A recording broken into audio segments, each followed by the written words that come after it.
Hey everyone.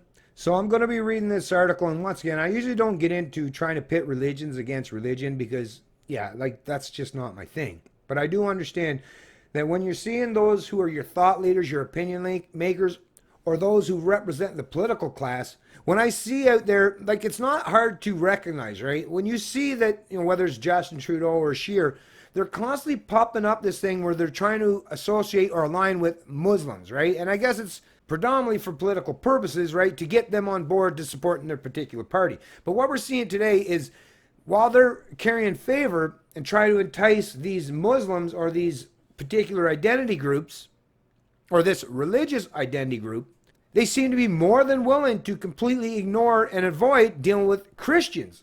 And in Canada, Canada is a predominantly Christian country, or at least historically, right, since its inception, has been a Christian country, a country based on the fundamentals of Christianity.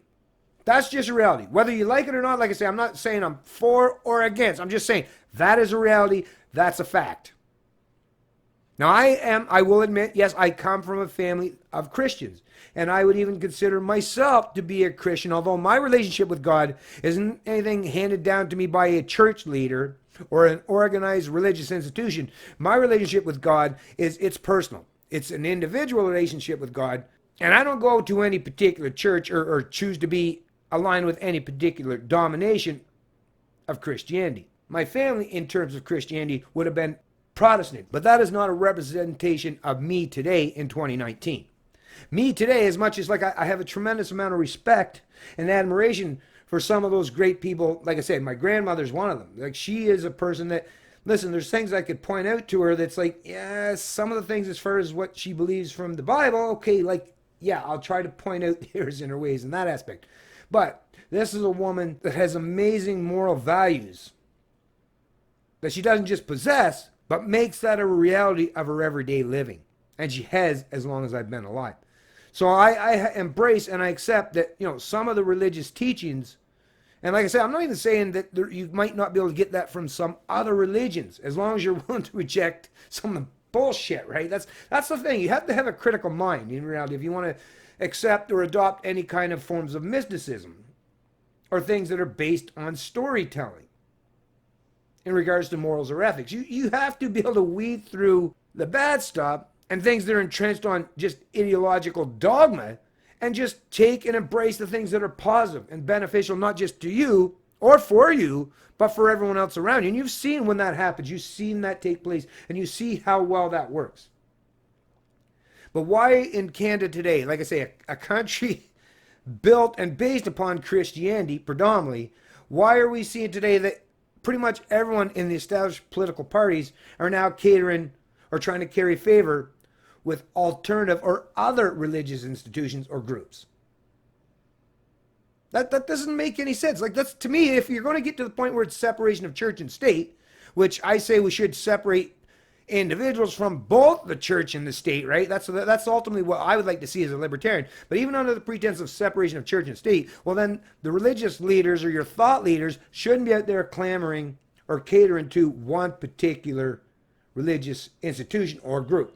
Either you're willing to not delve into religion at all, or if you're going to, then you have to have genuine equality for all religious groups.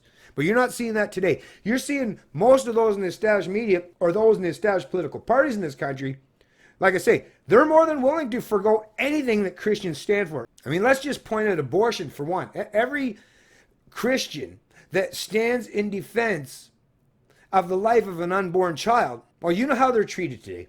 They're treated as second-class citizens, talked down to as if they're terrible people for caring about the unborn, right?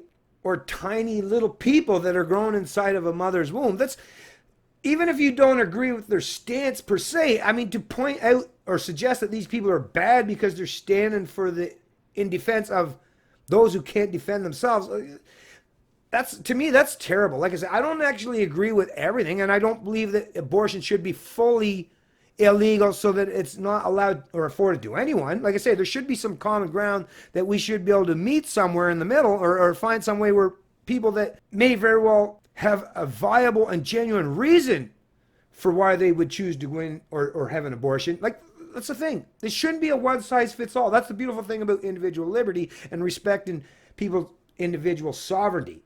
Is we don't have to have a one size fits all approach, right? But this is the problem with politics. Is that's basically what it is. It's collectivism. It's group thing. It's pitting entire tribes or groups against each other, and it completely destroys the individual and obscures our ability to perceive or treat each other as individuals. Headline of the National Post: a dark time for Christianity across the globe, and the West doesn't care. Opinion: there's now barely a country from Sahara Africa to Pakistan where Christians worship freely without intimidation. This being reported by Catherine Pepinster, The Telegraph, April 23rd, 2019.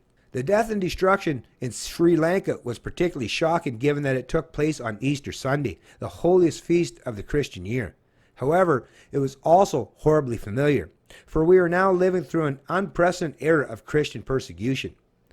Most people associate persecution of Christians with the Roman Empire and martyrs facing the lions. Others may recall the Soviet regime and the repression of believers during the time of Stalin. But this century is fast becoming a rival to both of these eras. According to the respected Pew Research Center, Christians are the most targeted body of believers in 144 countries, up from 128 in 2015. And there is barely a country from Sahara Africa to Pakistan where Christians worship freely without intimidation. The persecution takes various forms. The bloodshed of Sri Lanka was of a particular kind. It was well organized with 4 churches bombed as well as Western-style hotels and well planned. A religious holiday was the date underlined in the bombers' calendar. Elsewhere in such countries as Bosnia and Herzegovina, Christians are tolerated but suffer discrimination in such areas as employment, and in many countries there is state oppression by political regimes.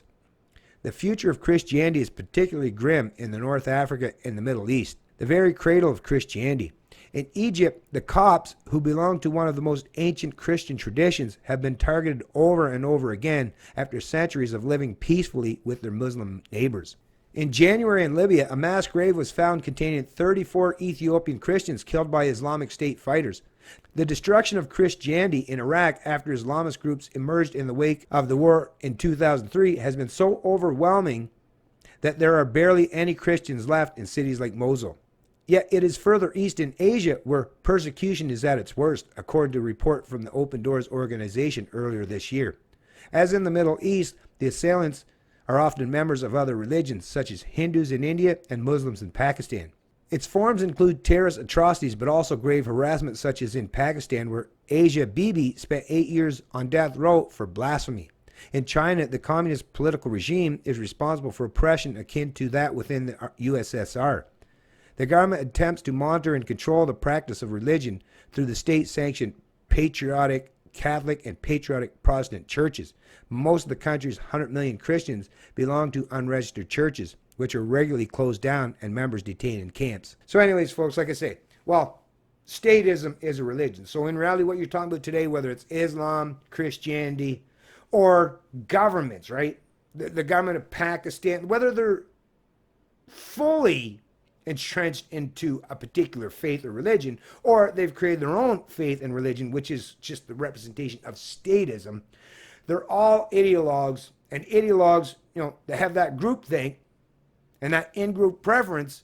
Well, the minute you try to impose one on the other and not accept or embrace people as the individuals and what they are, and that's the thing about modern Christianity after the Reformation, we're supposed to get past that, or at least people that are supposed to be, Christians. I can't say much for those from other religious institutions or groups because I don't know them enough. But I can say Christianity, those especially who adopt the New Testament and the kind of individualism that's representative of Jesus Christ, it was the best path that, like I said, these people, they could live harmoniously with people from like Muslims or Hindus. And why? Because once you understand how to treat each other as individuals and respect each other for our differences, well, that's the beautiful thing about Christianity, is it allows and affords that to us all.